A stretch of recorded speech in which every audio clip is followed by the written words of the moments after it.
Le Premier ministre du Lesotho et sa femme sont soupçonnés pour le meurtre sinistre de son ex-épouse, un scénario digne d'un roman policier.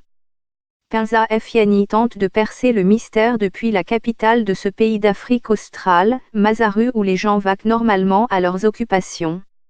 En apparence, tout est en ordre, mais les panneaux d'affichage en papier journal plaqués sur les vitrines des magasins et attachés à des lampadaires donnent la première indication que quelque chose ne va pas du tout au Lesotho. Un titre se lit en caractères gras, la police traque la première dame, tandis qu'un autre annonce, le Premier ministre en difficulté accepte de démissionner. Le premier couple du pays, le Premier ministre Thomas Thabane et son épouse actuelle Mazea Thabane sont recherchés pour être interrogés en relation avec le meurtre en 2017 de l'ex-épouse de M. Thabane, Lipollo Thabane. Cette femme de 58 ans, qui vivait séparée de son mari depuis 2012, a été tuée 2 jours seulement avant que M. Thabane ne prête serment en tant que Premier ministre un soir. Alors qu'elle rentrait chez elle, elle est tombée dans une embuscade, a reçu plusieurs balles à bout portant et est morte sur le bord d'un chemin de terre. Ce meurtre a choqué la nation. À l'époque, M. Thabane l'a décrit comme un meurtre insensé. Au moment de sa mort, l'attaque a été imputée à des hommes armés inconnus, mais les récents documents judiciaires déposés par le commissaire de police du pays, Olomo Molibeli, ont soulevé d'autres questions.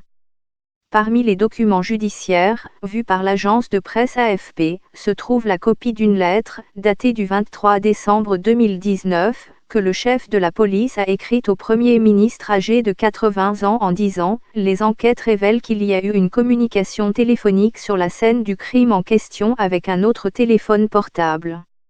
Le numéro de téléphone portable vous appartient. » Première dame disparue le 10 janvier, un mandat d'arrêt a été lancé contre Mazea Thabane, 42 ans, qui ne s'est pas présentée à la police pour un interrogatoire. Elle n'a pas été vue en public depuis 2 semaines et personne ne semble savoir où elle se trouve. Enfin, personne ne veut parler. Monsieur Thabane, qui est toujours dans le pays, a évité de poser des questions sur le lieu où se trouve sa femme. La BBC a contacté des représentants du gouvernement pour obtenir des commentaires, mais ils n'ont pas voulu répondre aux questions sur le sujet. Un porte-parole du parti du Premier ministre a déclaré que la question n'a pas été abordée. Cela en dit long sur la séparation des pouvoirs judiciaires et politiques au Lesotho qu'un Premier ministre peut être recherché pour être interrogé, mais l'enquête de police n'a pas été facile. Le commissaire de police, M. Molibeli, m'a dit que le dossier Thabane était l'un des plus complexes et des plus dangereux sur lequel il avait travaillé au cours de ses 32 ans de carrière. Cela n'a pas été facile, il y a eu de nombreuses tentatives pour que cette enquête ne se poursuive pas, a-t-il déclaré. Je crois que ce que nous faisons est juste, tant que ma conscience est claire. Les habitants du Lesotho veulent connaître la vérité et c'est notre travail d'enquêter et d'arriver à cette vérité, a-t-il ajouté.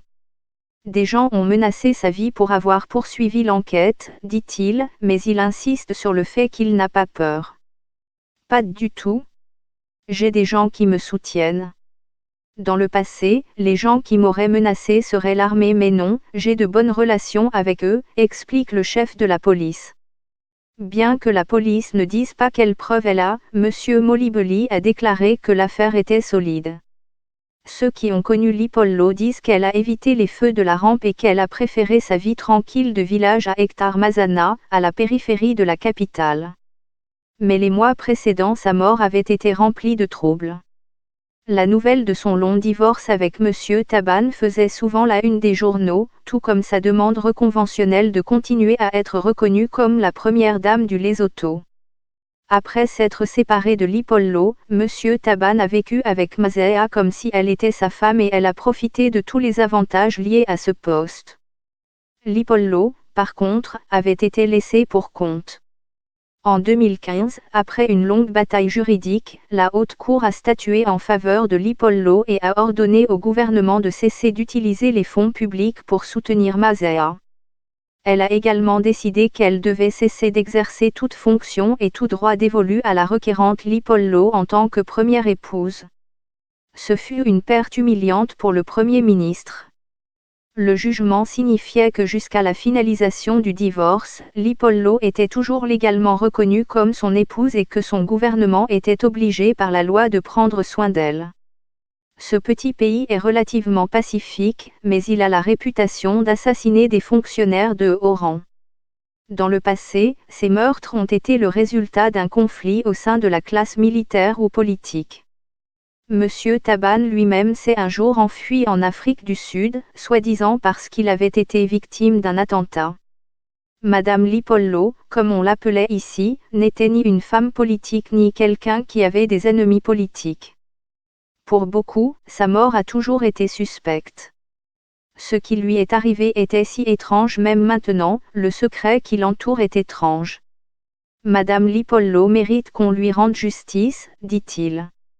Bien que les gens soient intrigués par l'affaire et suivent chaque rebondissement, il y a toujours un sentiment de peur.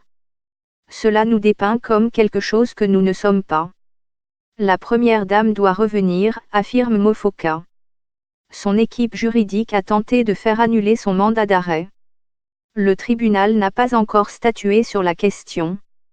Ses avocats ont déclaré à la haute cour de Masaru que la première dame avait toujours été disposée à coopérer avec la police mais qu'elle était occupée par des tâches officielles le jour où elle devait être interrogée.